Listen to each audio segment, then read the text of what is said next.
We're gabbing. We're gabbing. We're gabbing. We're gabbing. We're gabbing. We're gabbing. Welcome to GabBin Gabbing. with Greicy. And Heather. Hello, I am drinking coffee with vanilla and cinnamon in it. It's a protein coffee, and I need it very much today because I did not sleep well. I feel like I've helped in that. Sorry. It's okay. Heather, I want you to know that this week at work, I had coffee with cinnamon in it. Yay! What did you think? I liked it. It's good. It is. I feel like I added sugar and I didn't need to add sugar. I need to be careful because I add a lot You have of a sugar problem. I have a sugar with coffee problem. Yeah, that's true because you're not like a huge sweets person. I'm not, but I like my coffee sweet. But that's not what I'm drinking now. I'm drinking the white blend. I still have some leftovers from. Okay. Finishing up the white blend. Sugar-wish, yes.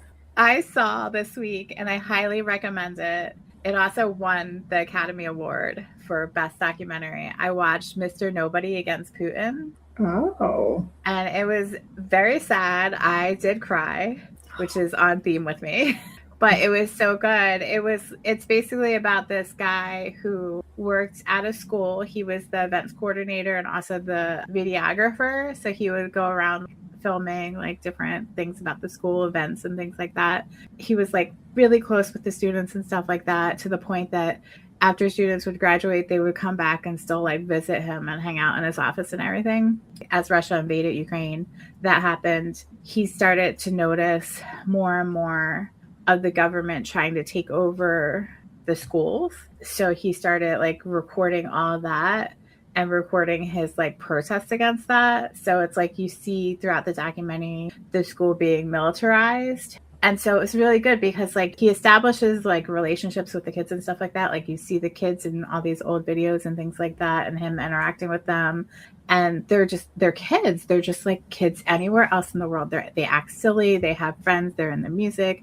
They're like into like little dramatic romances and things like that. It was just like nice. It was just video of the school and like the kids just being kids. And then as like the propaganda starts, he starts to like record like the teachers and their lessons and stuff like that. And he's like saying like to the kids, like, your teacher is being forced by the government to like say what they're about to say right now. And it's like all this very like propaganda stuff, like about how like you have to love your country just like you would love your mother, like unconditionally and like out of obligation. Like I remember they specifically said out of obligation. You wouldn't like just go against your mother. Like it was very like you have to support your country no matter what. Like the one teacher who won an award, I was like, are you fucking kidding me? For like best teacher. He outright says, if you do not love your country and if you say anything against your country, you need to leave. You shouldn't be here, because if you stay here and don't fully support Mother Russia, you are a parasite. Like, and like he just is like showing the kids' reactions to their teachers.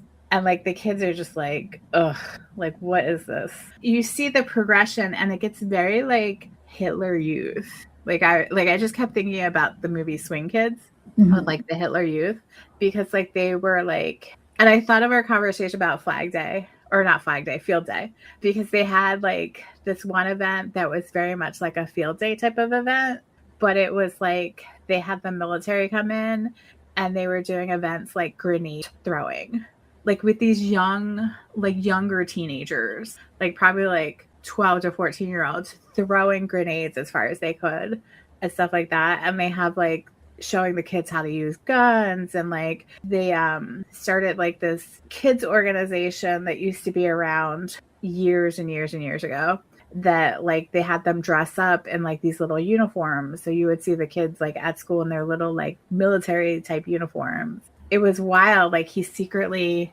was like getting all this footage, and he ended up having to escape Russia with the footage. So like he's outside of Russia now because he would have been arrested. Protect him still at all costs. Yeah, he needs to be protected. But it was very good, and it was like you could see how scared people were, because like he would do things like they on the windows they had like a Z and it meant something. It meant something supportive. He went around and he changed all the Z's into X's, which X is like a symbol, I guess, for like the supporting Ukrainian refugees. And the people at the school were like, you need to stop. Like, you're going to get arrested. Like, you're going to get in big trouble. We're really worried about you. By extension, too, right? Yeah. Yeah. Like, they were all like, you could just see how they were scared. And he also did a good job showing the loss the families are enduring. Like, this is the part that really made me cry. He had a former student that would come back, and he had all this video with the student and everything. And so you got very attached to the student, and like he said, like he's not sure what he wants to do with his life, and he was like working at a liquor store, and he was thinking about joining the army. And so the guy was like, please don't join the army, like don't do that, like that's a terrible idea. And so he was like, okay. And then he ends up getting drafted. So like they have his like goodbye party and everything, and that was like really sad. And then he ends up dying. And they had audio from his funeral where his mother was wailing, and I was just like completely devastated. Like, I am not watching that. Thanks for talking about it. Yeah. And he had a student that like similar situation. Her brother got drafted, and like she said like he would send them messages, and you could hear like how scared he was in the messages and stuff like that. And he ended up deserting because he didn't want to be in Ukraine. And they ended up arresting him and taking him back to Ukraine, and he ended up dying. And like you see, like he had footage of the student and how like vivacious and happy and like talkative and stuff she was, and you see her throughout the documentary and kind of like start to shut down and like lose her sparkle. And yeah, he says like one of his regrets that was that he couldn't have like a honest conversation with her before he left, because he kept seeing like one of his favorite students, like she was constantly in his office like hanging out with him, like lose her sparkle and not be able to really talk about it. Sorry, I broke Greicy. So really, like I was like, I'm so glad this won an Academy Award. I hope people watch this. I don't see it on streaming, which is irritating me. It will get there in due time. Hopefully. Like I luckily was able to get a copy at the library. Maybe it's too new. Maybe there's something, I don't know. You can rent it looks like, or buy it from like Amazon, Fandango, and Apple TV. But it would be good if it was part of like a streaming package. Very sad. But yeah, highly recommend. It's so frustrating. You know, it would be great to just stop this mentality, but you're teaching young kids this information. Some of them starts to believe it wholeheartedly, and then they grow up and they're the next Hitler, they're the next Putin, they're the next this, they're the next that. It's just a vicious cycle. Yeah. One of the other things that I thought was good is that he recorded, I don't even know if they knew they were being recorded, but he recorded like him talking with some of the teachers, because they had like a meeting where the school was like telling the teachers that the percentage of kids in their classes that's failing is like skyrocketing, and that they need to figure it out and like get the students' grades up and stuff like that. And so the teachers are like eating lunch, like talking about it and like obviously frustrated. And they're like, could it be that like instead of teaching what we normally would teach, we're being forced to teach all these like patriotic propagandist lessons? 100%. Could that be why the kids are suddenly failing? 100%. 90 minutes. We love a 90 minutes. Oh, Lord. Like I was able to squeeze it in between work and a training I had to go to. So that was like a bonus. If you say so. But yeah, so that was one of the things I accomplished this week. I went to a wine and cheese event that was Van Gogh Starry Night themed. You're always going to fun stuff like that. Yeah, I try. It's like an annual fundraiser, and it's always like around my dad's birthday, so we do that for his birthday. But I will say I should have had more of the wine and less of the cheese, because I went too hard on that cheese and I did not feel well the rest of the weekend. Oh no. I think the cheese and the lack of sleep caught up with me, and like so my weekend was pretty much wasted after that, because I was just like I'm just going to lay here and hope that my stomach does not implode. I get it. I do. But this week, we're going to talk about Shrinking, season 3. Yes. Was there anybody added this season that is of note? Like, I know Marisol, but I didn't recognize her. I don't know that she's in anything. Either. Jeff Bridges. Jeff Bridges. I was very happy to see that Damon Wayans came back. Damon Wayans Jr. Yeah. Came back. And like he's based off of this season, I guess he's gonna be like a regular now. A lot happened this season. You can see that again. Like in my brain, I didn't rewatch anything. Of course, I'm not gonna remember. But you have Jimmy and his daddy issues, right? Yes. And I honestly did not care for his father. Was it Randy? That character. Yeah, no. Randy's a jerk. Cannot stand him. This is a situation, I'm going to bring it back to Supernatural. Okay. Where Randy is like the bad dad, like John Winchester's the bad dad. And Paul is the good, like, stand-in dad. Hear me out. She's about to go off on me, people. No, I wasn't.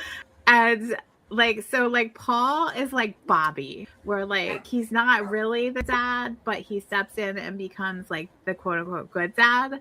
And I will stand by my statement that John Winchester is a terrible father because he doesn't communicate with his kids. He goes explicitly against what his dead wife's wishes would have been.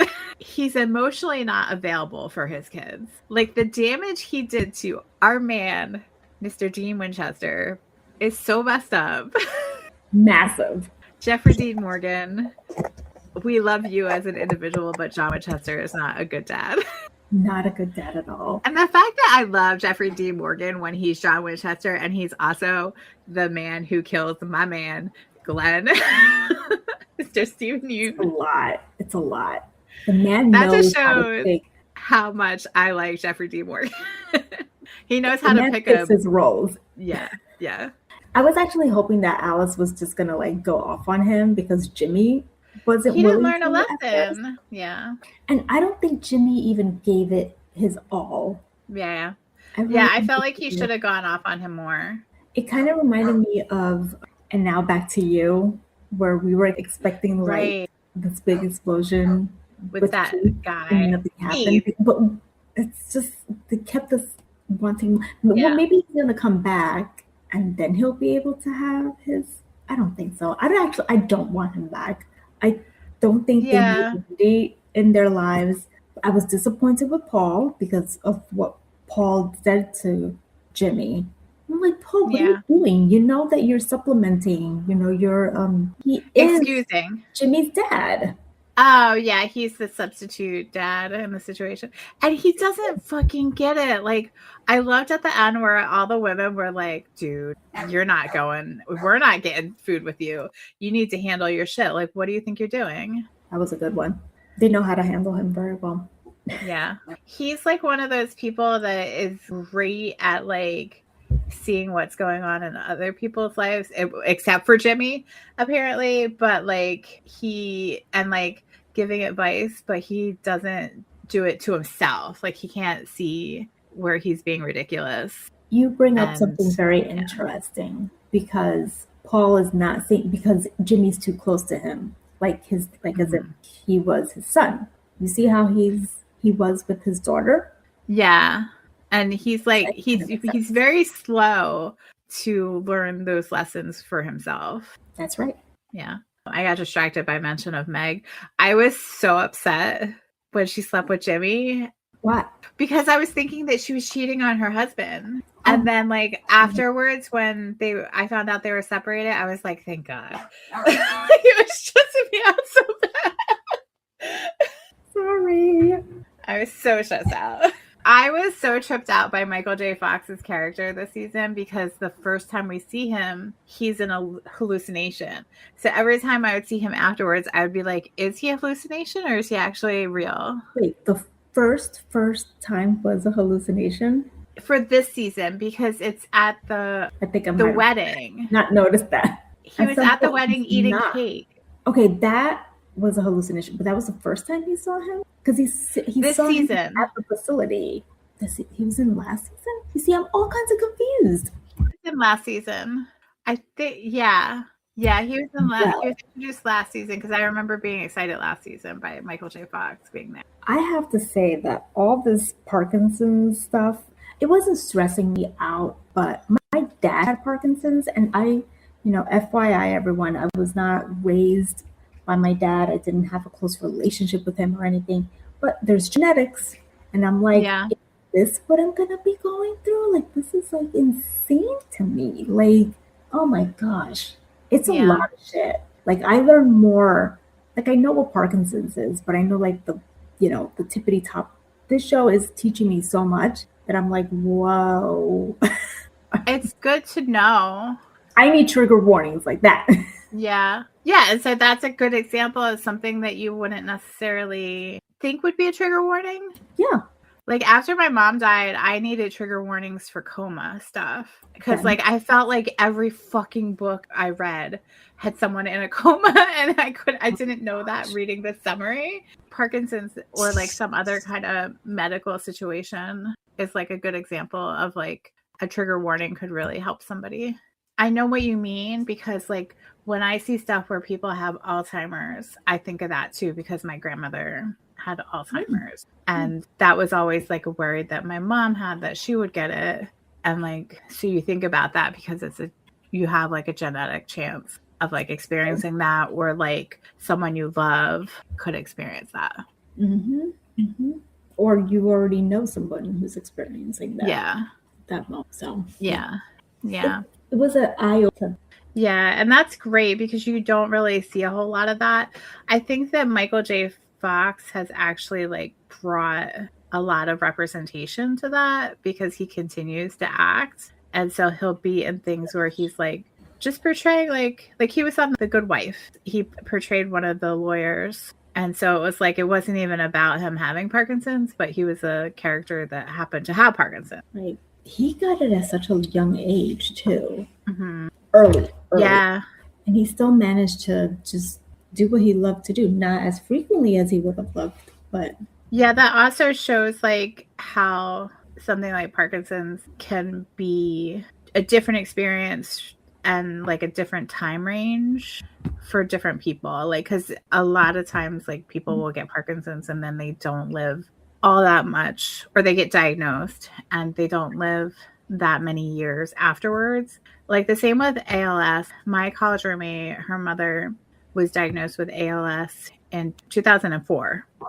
And I remember at the time, the average life expectancy was 4 years. She's still alive. Good for her. Yeah. And like Stephen Hawking, he was an example of someone that had ALS that lived for years and years and years. But the average was 4 years, I remember. And she was like in support groups where like she lost people that That's like so died within that range. Yeah. So hard. But like it just kind of, it shows that it's good to show representation, and it's good to show like the different way that people handle situations and like the different experiences people have, because I'm sure there's people with Parkinson's that don't ever experience hallucinations, but it's good to know that that is something they could experience. Mm-hmm. I had no idea, but now I know. Yeah. But it's also, that's probably one of those things that people don't talk about because there's a stigma with seeing hallucinations, things like that. Seems to be a stigma about a lot of things. Ain't that the truth? Freaking society, burn it down. Mm-hmm. Or at least fix it. Yep. So much happened this season that my brain is like, wait a second, that happened this season? That happened this season? Yeah, I blocked out Maya completely. That storyline made me cry. It gave me so much anxiety.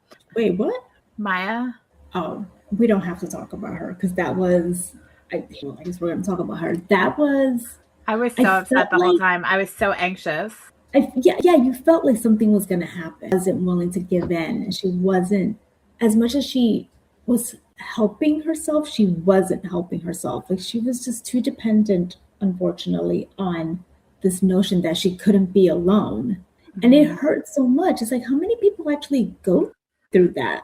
Well, I thought it was an important storyline because I feel like it is a very common thing, unfortunately. And I was just listening to a song where it talks about how you like close in on yourself. Like your sadness and your depression causes you to just like close in on yourself. And that's what she was doing. It was like she didn't feel like she could go to anyone. And like as much as she wanted to help herself, like by going to therapy, she was like, there was a wall. She still had that wall. And that came up too with like how what was it that Gabby didn't know that she had like her mother had like a drinking problem or something? Yeah, it was Something something like about that. her past. Mm-hmm. Yeah. And like the friends were like really upset that Gabby didn't know that. But it was like Gabby was just starting to like get into it with Maya. And all it took was Gabby to shut her down once. As That soon was as like that phone call happened, I said, Gabby, like you need Yeah. to like, no, do not. There's something bad happening. Like, So what's interesting to me now that, you say her friends, she did have people who cared about her. So I wonder, what kind of friends what they happened were. with that. Yeah, I mean, they were close enough that they recommended Gabby to her. That's something Yeah, that's a personal, good point. I think. And they knew about like the history.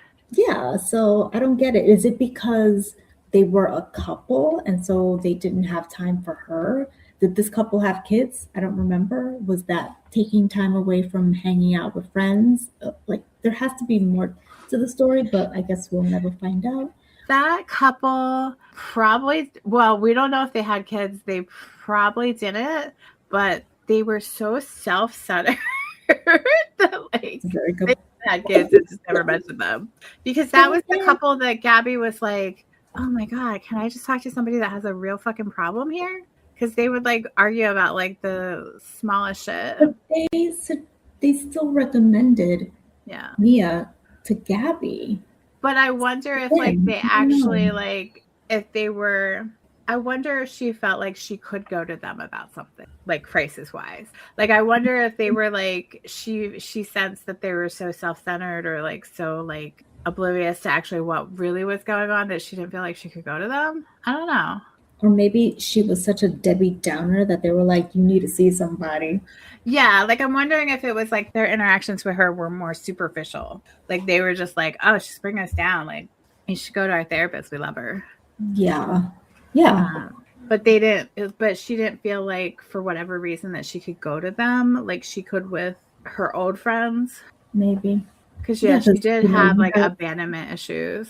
It was really sad.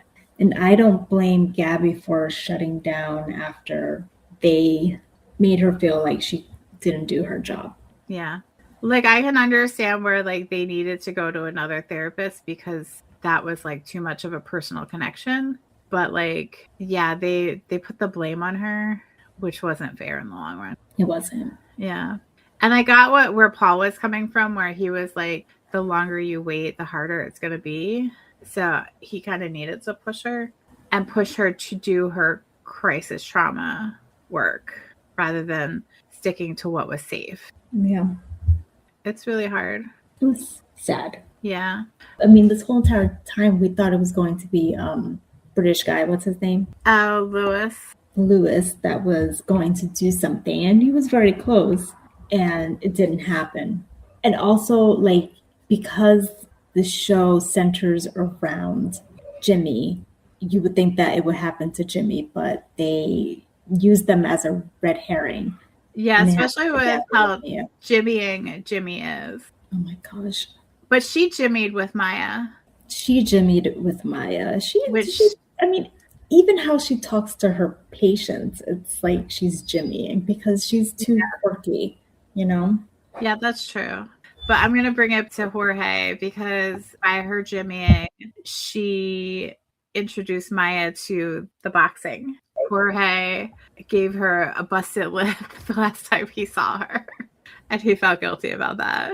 What I thought about the Sean Jorge storyline, I understood both sides of it. I kept like during the whole thing where he was trying to decide if he wanted to like leave or whatever, I was like, can't he figure out a way for somebody to like take over control of the food truck with Jorge? Like, I was like, why do you have to just shut it down? Like, why does it have to be all or nothing? That's what I was thinking too, and that's what I said to Corey. I was like, why doesn't he just give it or leave it with Jorge, and Jorge can like obviously he's there in and out. He knows how to make everything. I thought he co-owned it. Like I thought Sean co-owned it with his dad. Like didn't Liz and Derek sell their half to Sean's dad? I think you're right. I think so. You're like right. Between like the two of them, they could have just like been like the like partners, and they could have had somebody like hire somebody to kind of like manage it if Jorge needed that level of help, or like have Jorge become like the manager and get like somebody to help him. That was the only thing that like was bothering me. I was like, I don't understand why this needs to be such a conflict. I totally got why Jorge was so like upset. Like all of a sudden, like your friends who like you've always had each other's backs because of being in the military and everything together, like suddenly like drops this bombshell out of the blue, like, oh, sorry, like I'm going to tie it in with Spirit. It was like Spirit, like where like the pilots and the people are working. And then all of a sudden they find out like midair or whatever, like their company has closed and they no longer have a job. Like that's kind of how Jorge was feeling. Like all of a sudden, oh, sorry, dude, like we're shutting down. I'm going to work at this other place and I'm closing the business. Rug being pulled right from under you with no warning. It's fucked up. Yeah. It's fucked up. I kept thinking, how is it that you guys cannot figure this out? Yeah. Like, how much does it cost to keep food truck going? I don't understand. I don't understand at all. And Sean seems to have that hustle. Like he was hustling at that club where he didn't want to like go in the club because he was making his money. I was like, leave her alone or leave him alone. I was like, I do not like you, Marisol. Like you're interrupting this man's hustle. I do not like Marisol. I do not like her character. I can't wait for them to break up. I hated that they kept encouraging him to like get back together with her. He doesn't feel comfortable. Why would you do that? Like, and I got so annoyed that she was like not allowing him to talk about their breakup. Yeah, no, she's no good. I don't think she's good for him. Made me think, like, she kept being like, I was 19 years old. I broke up with you by a letter, blah, blah, blah. Her not wanting to, like, let him clear his conscience, get it off his chest, like, talk to her about their breakup made me be like, bitch, you ain't changed. You're still that 19-year-old that, like, broke up with him via letter. You said it. You said it. I completely agree with you. She's still immature. He's been through shit. Yeah, he was forced to grow up. And that was like, she kept expecting him to be that same person that he was before. Mm-hmm. And he's not that same person. And like for other people, like for therapists to be like encouraging him to get back together with her, I was just like, no, you guys got this wrong.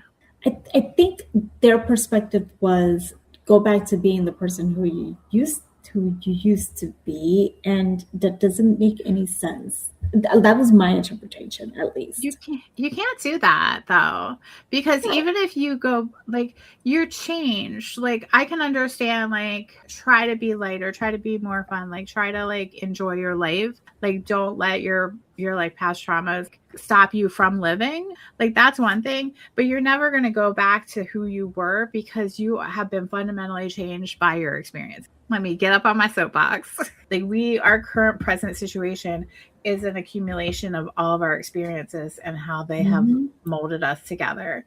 Like you can go forward, like you can like do things to make sure that you're living life to your fullest, but you can never go back to that point in time and be how exactly you were back then. So I think what they were saying, if that was what they were thinking, that they were flawed in that. We don't want to go back either necessarily. No, we want to move forward and grow. Like just keep the food truck and let Jorge run it. Yeah, exactly. Worst case, it doesn't do well and you have to close it later, but then at least like you've done the opportunity. But Sean seems like someone who wants his autonomy. I don't understand why he's actually working at a restaurant for someone else. That's a good point. Like, remember how upset he was when Liz even sold the food truck to the dad? Yeah, I don't get it. And maybe there's going to be a regret there, right? Yeah, that's true. That it's not so easy and, he has to follow, not that he doesn't know how to follow instructions or anything like that, but he's going to see that it's grass is not always greener on the other side. Like, oh, I'm going to be working with this famous person, whatever. Yeah. It doesn't mean anything. I had my food truck, and my food truck was doing well. You know, you bring up a really good point, because for any of us that have watched The Bear, we know that it is intense working for people. Earlier today, I was thinking about shrinking, and then all of a sudden I realized, wait a second, I think I saw Jorge in a play that Erica and I went to. So I just looked it up, and Jorge, Trey Santiago-Hudson, was in the play that we saw called The Other Americans, John Leguizamo's play. That guy is huge in person, Heather. He does not look that tall on TV. Really? Okay. Yes. It makes me wonder how tall everybody else is. I think he's tall. He looked tall. I mean, it's a small theater, but we were still a little bit far. But it'll be interesting to see what happens with Jorge, because now he's living with Sean. Which, okay, you got yourself a roommate now. You could have had like a whole company. Yes. But what I was saying about The Bear was, like, that show shows us that it's intense working for somebody else. So yeah, like, I'm actually, like, now that we're talking about this, like, I'm actually really surprised that he would want to go work for somebody. What he could have done is, like, just build up his food truck and, like, turn that into a permanent location, like open his own little restaurant. Exactly. I mean, we'll see what happens. Maybe he's thinking that, like, he could work his way up to be, like, the head chef of, like, one of this guy's restaurants, and then, like, branch off on his own that way. Maybe he's thinking that's, like, a better business decision. Who knows? No idea. But he could have kept the food truck. I really think he could have. And let's see how this living with Sean thing is going to go. I'm sure Marisol's not going to like it. I could care less. We need to get her out of this show, out of the season. Maybe that's how they'll break up. That she'll be annoyed. Maybe. That's a good one. I mean, I wish her all the best, but, like, she shouldn't be with Sean. She's not good enough for him. I don't think they're not in the same life stage. No. Thank you. The timing's off. Yes. Like, I could see her dating Jorge more than Sean. That might happen. That might be why they break up. Time will tell. I love that we just assume that they're going to break up. I know. I feel bad. I don't want it to reflect badly on the actress, but you got to go, girl. Yeah. You got to go. You ain't working. Not for our Sean. Okay. He's a hustler. The actor himself is a hustler. He's like on every single show out there. Okay. He's on The Pit. He's on Abbott Elementary. What else is he on? He's like on everything. So, He was hustling on Abbott too. That's right. Who else shall we talk about next? And by the way, Marisol is played by, I guess we should, say her name, Isabella Gomez. Yeah, I was just looking to see what else she was into. Oh, wait. What? At the time. I didn't know that was her. She looks so different. Out of the class? Okay. Matthew. Who the hell is Matthew? Oh, the kid, like Liz and Derek's kid. Oh, God. Yeah, the one she said she raised an asshole and she's embarrassed. And I was like, I feel you, girl. Damn, Heather. I was trying to figure out what was the point of him this season. Like, is it just to show their parental side and how much all three of their kids are essentially screw-ups? Or not screw-ups, maybe lacking of motivation. Challenged by life. I think she says she's got two dumb kids and one smart one, or I don't know. You're right. But isn't the smart one the one that gets pregnant? Yeah. Yes. There was just a whole lot with that family, because you also had Derek being sick, accidentally getting high, which was hilarious. And then you had the whole Matthew chaos thing. And then you had the mother who was, oh my God, so there were some fun additions to the season. Who was the mother played by? Candace Bergman, something like that. I forgot about her. Good Lord. What a season. You had the tension between the mother-in-law, daughter-in-law situation, and Derek being in the middle, and then Paul, Derek running away and Paul being you two need to get your shit together because he's not supposed to be stressed and you guys are the ones causing his stress. Yeah. Be adults here. You got to take care of him. And you're Yeah. too focused on each other's beef. Give me a break. Long-standing beef too. Funny, but stupid. Yeah. But also probably very relatable because you get your hackles up and then you don't back down. And that's what happened with them. And it has been years and years and years. And Derek is so like chill and like whatever because he's basically married his mother. So he's so used to that dynamic. Okay. Liz would beat me with one of her rocks. Well, you're talking facts. You're just being Paul here. Yeah. Candace Bergen Oh, and plays also Constance. That's the name of Constance, that's right, because she was annoyed about the whole Connie thing. Connie. That was funny. And it was funny because like it seemed like she didn't give a shit about Liz, but then she was like, you could tell she was like impacted by the fact that like Liz never gave her a rock and everybody else has a rock. There's another person who has not received a rock. Is it Brian? Does Brian have a rock? I think it's Brian. Yeah, I think it's Brian. Mm-hmm. So fun. I think it's fun. Poor Brian. Can you imagine if she gave one to Charlie? Oh my gosh. Brian would not be able to handle it. No, not at all. Liz and Brian was an interesting dynamic this season too, as well, because she had to basically be like, you need to like put your big boy pants on and stand up to me. Like she had to like mother him so hard. She seems to be so on point, and then you see her 3 kids, and you're like, okay, what happened here? I actually don't think she should be helping to raise the baby, because how did the other 3 turn out, Yeah, she's got a whole mess. A huge mess. Jeez Louise. There was a lot of... So is that a common theme for this season, like standing up for yourself? To parents? Because, well, to people in general, because we had... Derek had to stand up to Liz about the whole like baby thing, because when they did find out that they were going to be grandparents, Liz was basically like, oh, I get to have another baby. I'm going to raise this baby. And Derek is like excited about being a grandfather, but he's like, I don't want to raise this baby. Like, we're done. Like, this is when we should be able to travel and do this and that and stuff like that. So he had to stand up to her, and there had to be like a compromise. And then you had... Liz had to stand up to Connie, and Connie had to stand up to Liz. They had to kind of like stand up to each other. Then you had Jorge standing up to Sean and telling him how upset he was about the situation. Jimmy had to stand up to his father, and he had to stand up to Paul. And he took a lot of that like aggression on his father out on Paul. Yes, he sure did. But like as far as like Paul didn't help the like practice either. Yeah. The practice itself, like that whole storyline, he had to stand up to him about that. Because even though like he had talked to him years before about how he didn't want it, he really should have just given him a heads up and like made sure like he was still okay with that. And it's like what we were talking about earlier, like what you said. People change, they adapt. They, like, how do you not just check in and say, hey, I'm thinking this? Are you still not interested? Just keep him in the loop. I mean, it's also where he works.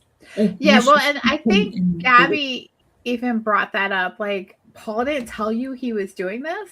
Like, you're finding out from me. Is that the right thing to do? He really messed up there. But it seems typical of Paul, I think, to do something like that. Yeah. Julie had to, like, kind of stand up to Paul. Or like now I'm trying to remember, did she really, or was it like the other women stood up on her behalf? I think it was more like Liz and Gabby stood up on her behalf. I think that people have been needing to tell other people that they're up to nonsense. That's the general theme, I guess. Right. Whether that's through like confronting them about something going on with you or with somebody else. Yeah, because like it's right in front of your face. Like, hello. Yeah, because Brian had to like stand in front of you. Ava, and Ava needed to confront her own situation. There was so much. Yeah, because that was like a lot. Also, Liz needed to be minding her own business because in Ava's defense, she only got the job a week ago. Should she have told them? Yes. Could she have moved out that quickly? Probably not. No, it's not realistic. Because she even now, like, she didn't move out to her own place. She moved in with a friend. Gotta give people time to settle. She's just too bossy. Yeah. She expects everything to be done like immediately. Like, chill out, Liz. Chill out. These are like I know it's a very, show, but come on now. but like it's very real because there's like Liz is very confrontational, and then everyone else is so non-confrontational. Like Charlie and Brian were hiding the fact that Ava was staying there because they knew it would cause an issue with Liz, and they didn't want the confrontation. But she needs to understand that they're okay with it. However, I understand where she's coming from because this is the mother of their child. It's very complicated. Yes. So like she's right, but like also she needs to chill. They agreed that she'll be a part of the baby's life. I guess there has to be some boundaries. Yeah. Boundaries is good. None of them have boundaries. None of them. Zero. They don't understand what that word is. Like Paul has too many boundaries, but not really, because Paul has some things that are very like, I don't know, like he's got that one friend that was his client. Yes. Like that's surprising. He waited. Yeah, he did, but it's still like that surprises me because he does have like such high, like fortified boundaries that like that is an example of when he didn't. And at the end there, when he was leaving his practice, that they had all of the Parkinson's new patients or whatever Referrals come to him, I was like, well, that's kind of sweet. I thought there was something that was going to develop from that. Well, wait, Jerry, Michael J. Fox's character, doesn't he, or was it a hallucination?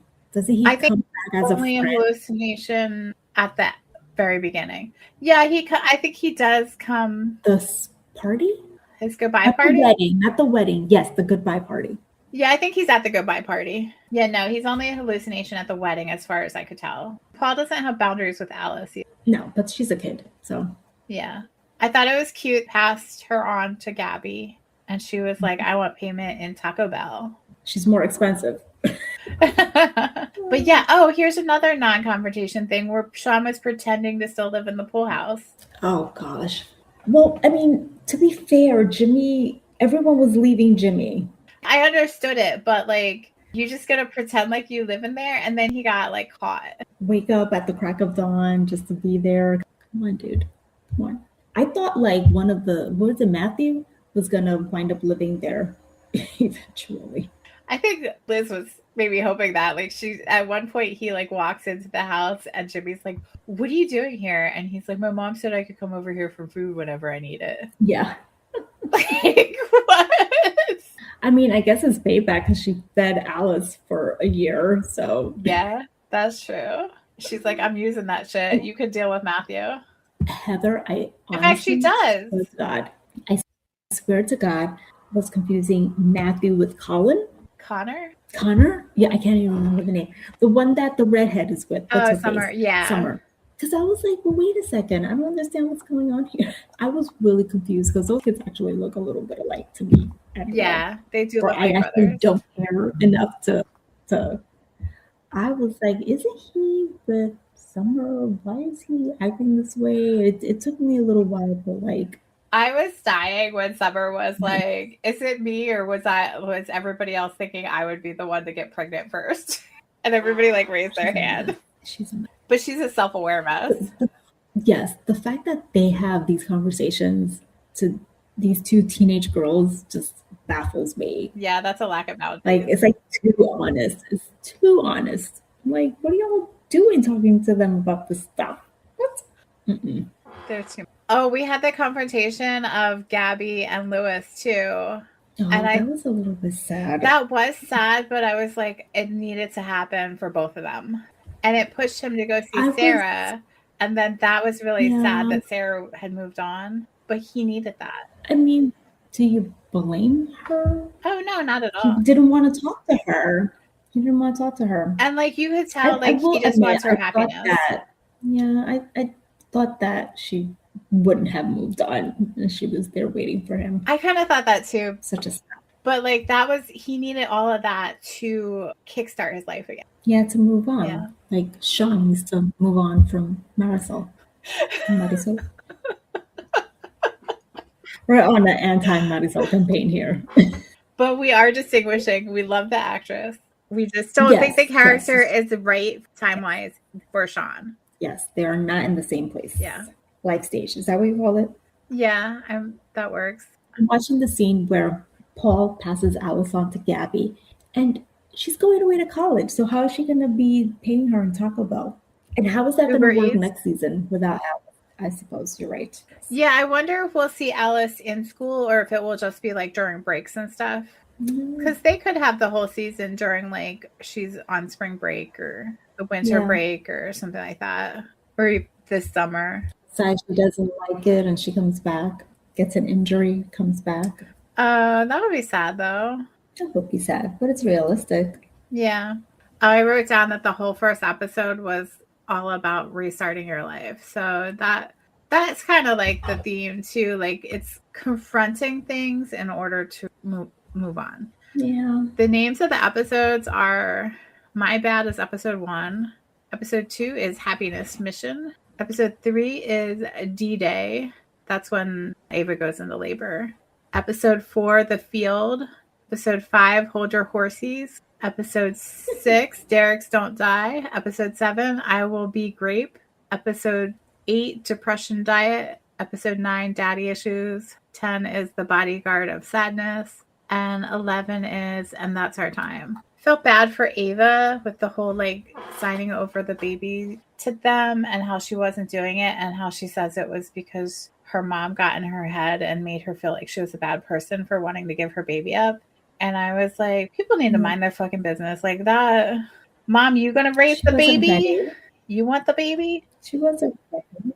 Maybe if she was honest and she would have said that, then maybe Ava would have changed her mind. But she made her feel like she was a horrible human being. Wasn't it that they're like, or she is super religious and she shouldn't be getting pregnant before marriage? She said both her parents are very religious. So it wasn't coming from like, we want to keep the baby. It was coming from you are a morally corrupt person. I guess they were happy that she wasn't going to abort the baby. But yeah, I don't understand that stance. Yeah. Like, she's doing you're happy, assuming, because we don't know, she's not going to have an abortion. So then be happy for her that she's willing to give the baby a better home. If you think your home is a better home, then you have a conversation with her and say, no, we want the baby to be here. I wonder if they took issue to who she was adopting the baby to as well. Because that too. I don't think I like her parents very much. I don't blame you. Not one bit. But yeah, I felt bad for Ava. But she seems to have a good head on her shoulders, and she'll be fine. She'll be fine. Yeah, in the long run. And I'm glad that they like decided to let her be in their lives. When I heard the baby's name was Sutton, I was like, did they name that baby after Sutton Foster? And then they said it later, and I was like, yes! Sutton Foster, and depending on who you talk to. Oh yeah, we won't even get into that. She's got a little controversy lately. Oh yeah. Brian and his dad was another like confrontation thing too, where Jimmy forced him to confront the dad, and then the dad was all like so happy. Oh, bless you. Bless you. Freaking allergies.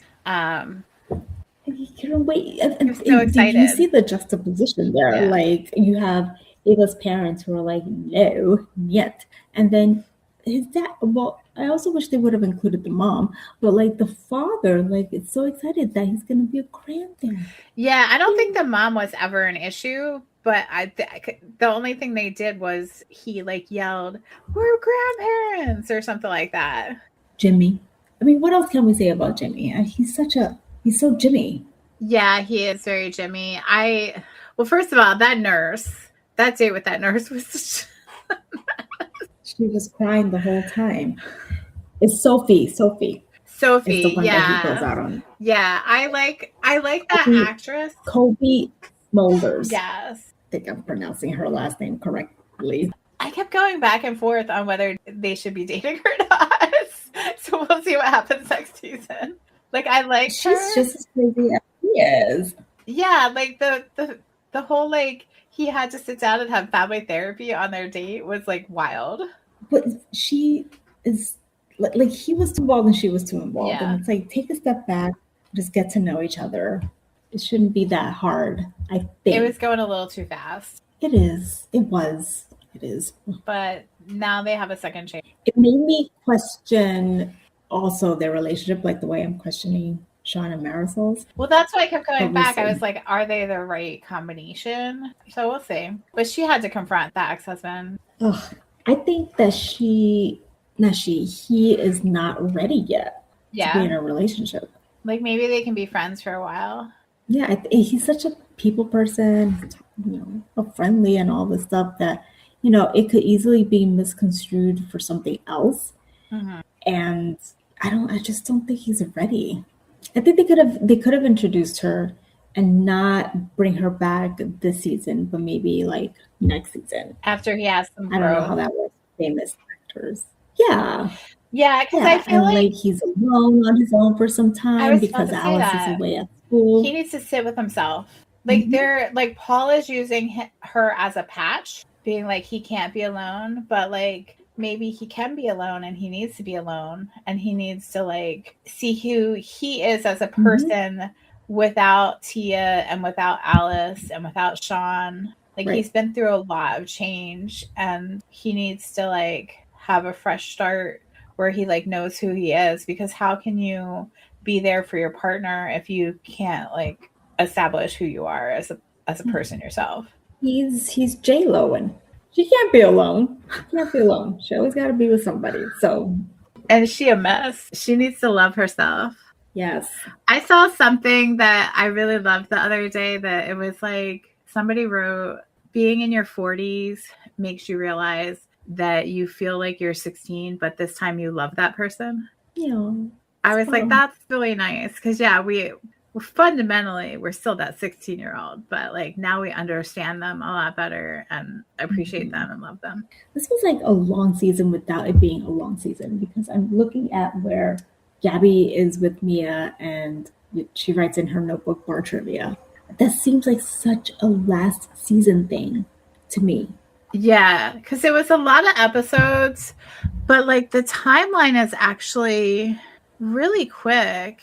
The season I think was only a couple of weeks, because pretty quickly we're like getting down to it's the week of graduation and Alice is leaving like 3 days after graduation. Yeah. So to your point, maybe it will be next season, her like coming back for spring break or something like that. Yeah. Or like the winter break, because the winter break is like a month. I'm trying to look at the timeline. Maybe it's more like a month, because episode 10 is the graduation. Oh, I forgot, like Brian and the whole like not wanting to go to Tennessee thing. Charlie puts up with a lot. Brian is a lot. I love him, but he is a lot. Well, Liz is a lot too. Like, what the fuck? I also forgot that Sutton is like half Japanese. I think it's Japanese, because I remember after when I saw her, I was like, Where is the dad in this? I don't think they say. Was it like a one night stand or something? Because I forgot. I don't know if they brought it up. When I saw the baby, I was like so confused. I was like, wait, what? It came up last season because the reason they were so excited. Did Charlie give a sperm? Like, I couldn't remember. Well, that's why they were excited, because they were like, oh, the baby's going to be like half, I think, Japanese, just like I am. She's a cute ass baby for sure. She is. She has so much hair. Oh, okay. I'm just looking at the Hold Your Horses episode. I wrote down that Sean doesn't want to stop working. He likes to structure, control, stability. I think this is when they go to the club, right? Yeah. They go to the warehouse party. And like, I get this. Like, he needs his structure and everything. He needs to be able to feel safe with everything that he's been through. And I feel like Marisol doesn't get that. I don't think so either. I thought that club scene was going to be a breaking point for them, but it didn't happen. And I hated that Alice was there. Like, come on, like, have some boundaries, people. Yeah, like, she's a kid still. I think the idea around it was good, but the way it was executed was good, because like Alice brings up the point, like, she's sick of hiding and she thinks that neither of them should be hiding anymore. But hiding doesn't necessarily mean go to a freaking warehouse party and get drunk. Yeah. Yeah. It just means stop being stuck. And it doesn't seem, it's not Sean's scene. I wouldn't say that it's Alice's scene, but she's so young. She's trying to do the opposite. I don't know. Yeah, I guess that was the whole point, Yeah. right? Just do what you are not typically doing. Yeah. Because the idea that like it's a very immature idea of what is fun, because they're like trying to get them to more fun, and they think that means going out and partying. But like Alice and Sean both, because of what they've been through, are way more mature about a lot of things than the other ones are. And so like for them, fun doesn't necessarily mean that they have to go out and get drunk and stuff like that. Like that's not the level that they're at. Exactly. And Jorge should understand that too, considering.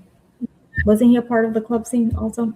Yeah, he seems to be like, his path is different. Like he's still on that. Well, not everyone's gonna react the same way from, being in the military. Yeah, and it seems like Sean, through his therapy and stuff like that, has just progressed past where Jorge was. And that's why he kind of takes Jorge in to try to like help him like he was helped. And so they're just on different, like they're at different stages. Like Sean is like past all that. Or so it seems. So it seems, yes. But like everything that he talked about, like structure, control, stability, feeling safe, that's so important. But also it can be something that gets you stuck. So it's like finding that balance. The next episode I wrote, "You smell like tequila." I didn't drink any. I just rolled around it. I don't know which is worse. It's a very good point there. Yes. Very good point. Which one is worse? Oh my gosh. I don't think I'd want to roll around in tequila. I'd rather drink it. And that's it. Yeah. I thought it was fun that Tia was obsessed with 1,000 Years, that song. That was her song that she messed up. I Will Be Great. Oh, that's right. That was the first date with Sophie, wasn't it? So weird. Why would you invite a potential partner to your dead wife's birthday celebration, heavenly celebration? I know that the show is meant to be funny and quirky and all that stuff, but it's just like there's some things I just don't find too believable, or unbelievable, or whatever the word is. Like it's just you guys are doing way too much. You're doing way too much. But the 1,000 Years and the I Will Be Grape is funny, and I find it relatable. I feel like there's always those songs that you mess up the lyrics to. There was so much happening this season. It was so like I struggled. I had to force myself to watch the season, and I did get into it, but it was a difficult season to watch because there was so much confrontation and strife. Yeah. But it was a nice scene. Like we got to see some things get resolved. We got to see Lewis doing well. Like I was really glad that they had him come back. Oh, but that was even a thing because he lets it slip that Alice asked him to come to the cemetery. And Jimmy was like, why would you tell him to come to the cemetery and then not tell me? Yeah. So much confrontation. They needed to get this shit No one's straight. talking to each other. Yeah. Before everybody left, they needed to get all their shit straightened out. And then Paul's ass had to come back because they were being so difficult. They had to get Granddaddy to come out and put everything in order. Crazy. So yeah, definitely go watch. Anybody else or anything else you want to touch on? No. Let us know if we missed anything. I'm sure we missed a lot. Listeners, let us know what you thought about this week's discussion. We are on Instagram. Our handle is @GabBin Podcast. Go ahead and like and follow us while you're there. Or you could email us. The email address is gabbinpodcast@gmail.com. Let us know what else we should be discussing. Check out our other podcast episodes. We are on all the major platforms where you can find your podcast. Please buy us a coffee. We could really use it. Please do. We need it. Until next time, thanks for listening to GabBin. GabBin! We're GabBin. We're GabBin. We're GabBin. We're GabBin. We're GabBin. We're GabBin.